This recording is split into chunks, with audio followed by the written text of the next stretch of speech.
আজকাল মনে হয় স্বার্থ ছাড়া মানুষ কারোর সাথে কথাই পর্যন্ত বলতে চায় না। হ্যাঁ বন্ধুরা, এটাই হচ্ছে নিয়ম। আমার মনে হয় তাই।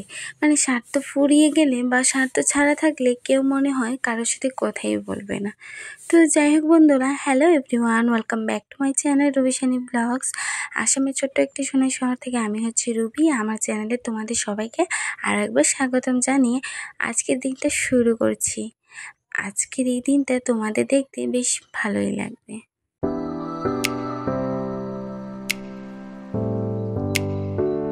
আজকে প্রথম দিকেই তোমাদের সাথে একটু ভারী কথা বলে ফেলেছি। তো বলবি ঘুম থেকে উঠেই এত ভারী কথা কিসের? তো পুরো ব্লগটা দেখতে থাকো, তাহলেই তোমরা সব কিছুই বুঝতে পারবে। তো দেখো বন্ধুরা, প্রথমে আমি ঘুম থেকে উঠে পড়েছি, আর উঠে পড়ার পর প্রথমে আজকে ব্রাশটা করে নিচ্ছি। তো এই যে জানালার পাশে দাঁড়িয়ে দাঁড়িয়ে একটু বাইরের হাওয়াটা খেয়ে খেয়ে বাতাস খেয়ে খেয়ে ব্রাশটা করে নিচ্ছি। আর বাইরের ওয়েদারটা দেখতে কতটা সুন্দর। আর এই যে দেখো আমাদের জানালার পাশে এটা হচ্ছে বেগুন গাছ, কিন্তু এখনো পর্যন্ত এটার মধ্যে একটাও বেগুন ধরেনি। আর ওই যে দেখো আমার বর মশাই, অল্প দেখালাম জানো তো গরম হয়ে যাবে। জানি না কেন ভিডিওতে যদি ওকে দেখাই ও কিন্তু একদম পছন্দ করে না। তো যাই হোক, কি আর করবো বলো, কিছু তো করার নেই। তবুও ভাবলাম চলো, আমাকে কতবার দেখবে তোমরা, তো একটুখানি চলো শেয়ার করলাম। তো বাইরে জল এসেছিল, ওই জন্য বাইরে একটু কি করছিল, আর তেমন সময় আমি একটু পর্দাটা সরিয়ে একটুখানি ভাবলাম চলো শেয়ার করে দিই। আবার দেখে নিলে তো সেই রাগ হবে। তো যাই হোক, ওইদিকে আমুল তাজা একটা দুধ আনা হয়েছে ছেলের জন্য। আর এটা কিন্তু প্রত্যেক দিনই ছেলের জন্য আনা হয়, কিন্তু ও জানো তো খেতে চায় না। তো যাই হোক, আমি ওদিকে জল খেয়ে নিচ্ছি। অবশ্যই সকালবেলা ঘুম থেকে ওঠার পর অমনি গরম জল খেলে, একটু গরম জল খেলে খুবই ভালো শরীরের জন্য। তবে কি জানো তো, এত গরম দিচ্ছিল, মনে আর হয় না যে গরম জল একটু খাই। আর ওইদিকে আবার খাসিও দিচ্ছি, খাসিটাও কমছে না। আর এই যে দেখো এখানে কি বলো তো, এই যে চা করে নিচ্ছি, ওই আমুল তাজা দুধ দিয়ে একটু চা করে নিচ্ছি। চাটা করে নেওয়ার পর এই যে দুধটা একটুখানি গরম ছিল, তাই দুধটাকে একটু একটু ছোট একটা বাটির মধ্যে জল দিয়ে একটু ঠান্ডা করে নিচ্ছিলাম, কারণ ছেলে খাবে তো ওই জন্য। আর এই যে দেখো, তারপর চাটা খাওয়ার পর বলছি বরকে দিয়ে দিয়েছি, ছেলেকে দিয়ে দিয়েছি। তারপর একটুখানি নিজের জন্য সময় বার করলাম। এই যে একটুখানি মুখে ক্রিম দিয়ে দিচ্ছি। আর তোমরা প্রত্যেকেই জানো, যারা আমার রেগুলার ভিডিও দেখো, আমি নিভিয়া ক্রিম ছাড়া অন্য কোনো ক্রিম ইউজ করি না। তো যাই হোক, এই যে ক্রিমটা আমার ছিল না, কয়েকদিন হয়ে গেছে। তবে গতকালকে আমি মার্কেট গিয়েছিলাম, বাজার থেকেই আমি একটা নিয়েছি, সাথে একটা বেসলিন নিয়েছি, বেসো কেয়ার। সেটা হচ্ছে কি বলতো, আমার 12টা মাস কিন্তু বেসো কেয়ার প্রয়োজন, কারণ আমি জানি না আমার ঠোঁটে না মনে হয় ঠোঁটটা ফেটে যাবে। ওই জন্য আমি প্রত্যেকটা 12টা মাসই কিন্তু আমি এটা ইউজ করে থাকি। আর এই যে বসে গেলাম জানালার পাশে, চা খাবো। এবার দেখছি পর্দাটা যত উঠাচ্ছি, তখন মনে হচ্ছে আলো সব ঘরে ঢুকে পড়েছে। আবার জানালার পর্দা একটু উঠাই, আবার রাখি, এই করে করে যাই হোক জানালার পাশে বসে বসে একটু চাটা খাচ্ছি। এই যে চাটা খাচ্ছি, এটাই মনে হচ্ছে সারা দিনের মধ্যে একটু শান্তিতে বসে খেতে পারি। তাও সব দিন নয়, এটা হচ্ছে একমাত্র স্কুল বন্ধ, ওই জন্য খেতে পারছি, না হলে তো কি করে খাবো বলো। তো যাই হোক, বসে বসে চাটা খাই। আর চা খাওয়ার পর আমার একটা জিনিস মনে পড়ে গেল, যে আমার না কয়েকদিন আগে তোমাদেরকে বলেছি জন্ডিসের জারিয়েছিলাম, তো অনেকটা জন্ডিস আমার বেরিয়েছে। তো জন্ডিস জারানোর পর একটা ওই অরলের যে পাতা থাকে, ওইগুলো কি অনেক কিছু মিশিয়ে আর কি একটা গোল গোল করে, ছোট ছোট গুটি গুটি গোল করে ওষুধ, এগুলো হচ্ছে ওষুধ। আর এই যে দেখো ওষুধগুলো না ভেঙে যাচ্ছে, কিসের জন্য জানি না। তো যাই হোক, বলেছে খালি পেটে প্রত্যেক দিন সকালে 2টো আর বিকেলবেলা 2টো। তো বিকেলবেলা আমার খাওয়া হয় না, ভুলে যাই। তো সকালবেলাও আজকে ভুলে গিয়েছিলাম। ওই যে চাটা খাওয়ার পর হঠাৎ করেই মনে পড়েছে, ভাবলাম চলো, যখন মনেই পড়েছে তো তবে কি করা যাবে, খেয়ে নিই। তো এই যে এগুলো যখন ভেঙে যাচ্ছে না, ওই জন্য আর কি। তো যাই হোক, এই যে নিয়ে নিলাম, এবার এইগুলো চলো খাই।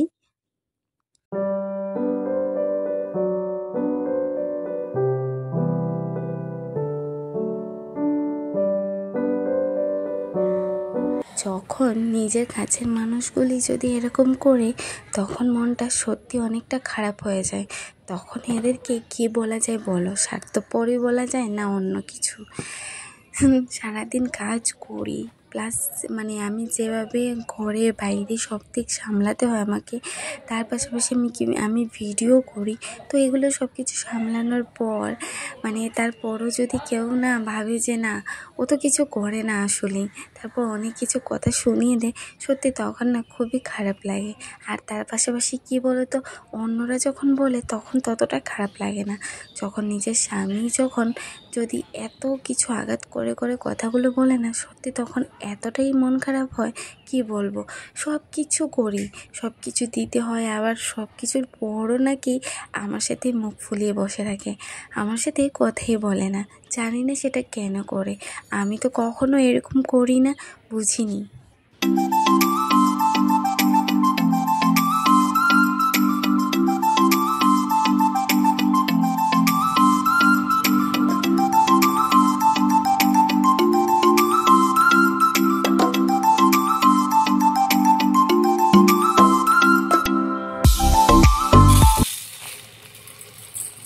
ও আর কি করা যাবে, কাউকে কিছু দোষ না দিয়ে নিজের কপালটাই আসলে খারাপ। যে যেরকম চায় সেরকম কিন্তু কোনো কিছুই ওদের পাওয়া হয় না। যাই হোক, শুধু আমার ক্ষেত্রে নয়, এটা প্রত্যেকটা মেয়ে বলো বা প্রত্যেকের জীবন, শুধু মেয়ে বলে নয়, ছেলেদের ক্ষেত্রেও সেম। কিন্তু সবাই যা চায় তা কিন্তু কখনো পেয়ে ওঠে না। মানে সবার জীবনে আমাদের জন্ম হচ্ছে মানুষ জন্ম মানেই কষ্ট, দুঃখ, হাসি, মজা সব কিছু মিলিয়ে। তো অনেক সময় আসলে খারাপ লাগে, এক ছাদের তলায় থেকে যদি কারোর সাথে একটু যদি সামান্য কিছু বলি, তারপর যদি কেউ যদি এরকম মন খারাপ করে কথাই না বলে, তখন দেখবে মনটা ভীষণই খারাপ হয়ে যায়। বা আমি যদি অন্য কোনো বাড়িতে থাকতাম, তবে যদি কেউ আমার সাথে কথা না বলতো, তবে এতটা মন খারাপ হতো না হয়তো। তো কি করা যাবে বলো, এরকম নিয়েই চলছি। আর এতটা বছর যখন পার করেই ফেলেছি, 9টা বছর, আর না হয় বাকি আর কটা জীবনই আছে বলো। তো বাকি জীবনই পার করে দেব, কিছু করার নেই। তো যাই হোক, ওইদিকে আমি ডাল সেদ্ধ বসিয়ে দিয়েছি, ঘুটনি দিয়ে দিচ্ছি। আর ওইদিকে দেখতে পেরেছো পুরল কেটে নিয়েছি। পুরলগুলো না ভেবেছিলাম মাছ দিয়ে খাবো, কিন্তু 2 দিন থেকে আমাদের নিরামিষ শেষই হচ্ছে না।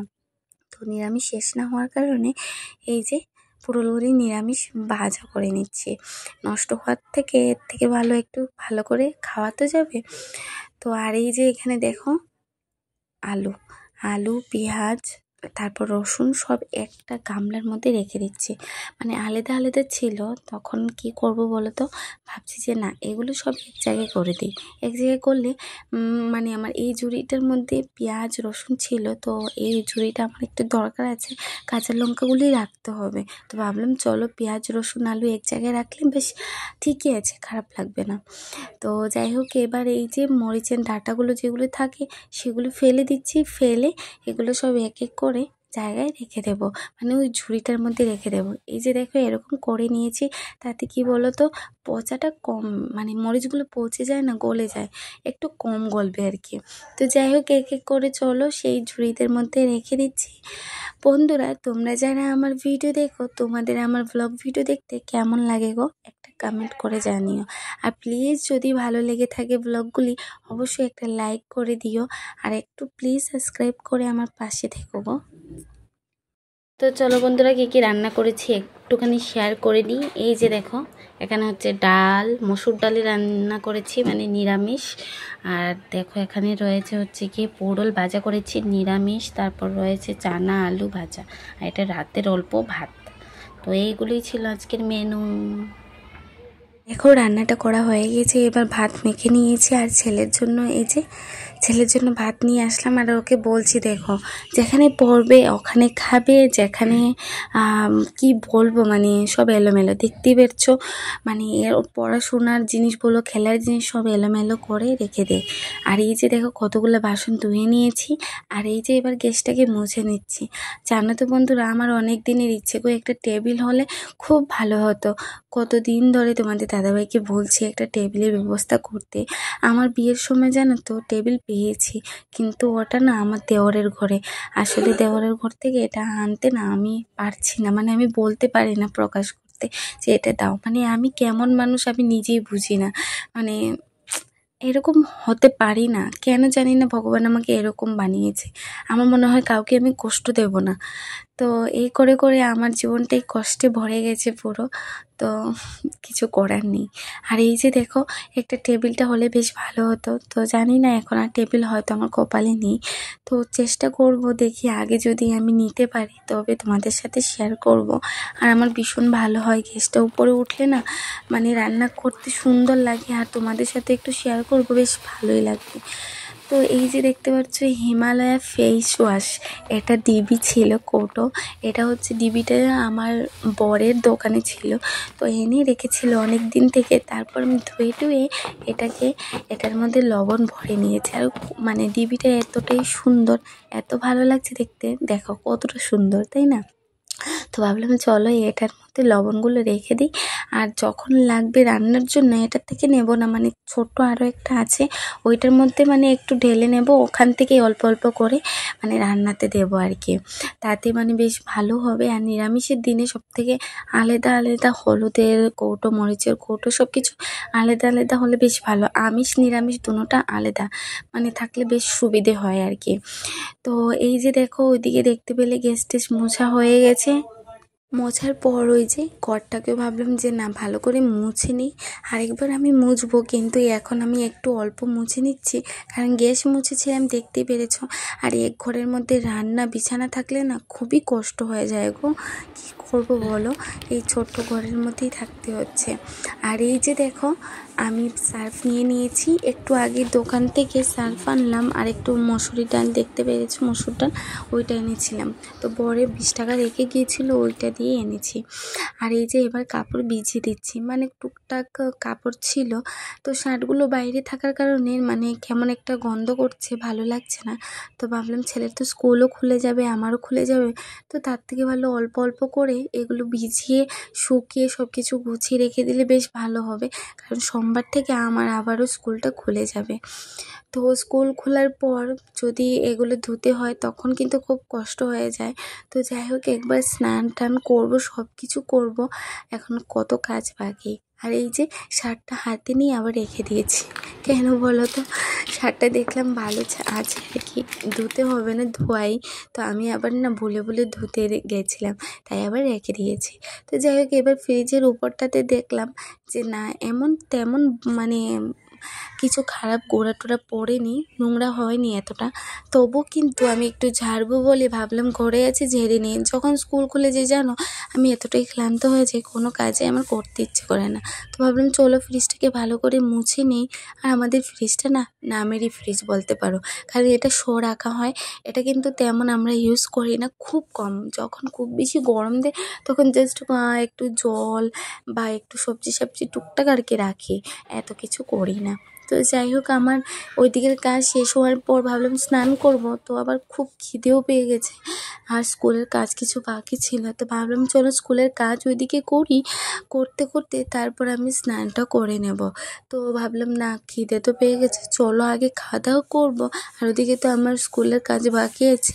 আর আমি কাজ করতে করতে আমার ছেলেটাও চলে এসেছে। তো চলো যাই হোক, ওদিকে স্কুলের অর্ধেক কাজ করেছি, বাকি আছে পরে করে নেব। এখন যে থালে আমার ছেলে খেয়েছিল ওইটার মধ্যে ওই যে পুরুলের ভাজা ওর ভালো লাগেনি মনে হয়, রেখে দিয়েছিল। তো চলো এবার ভাতটা খেয়ে নিই।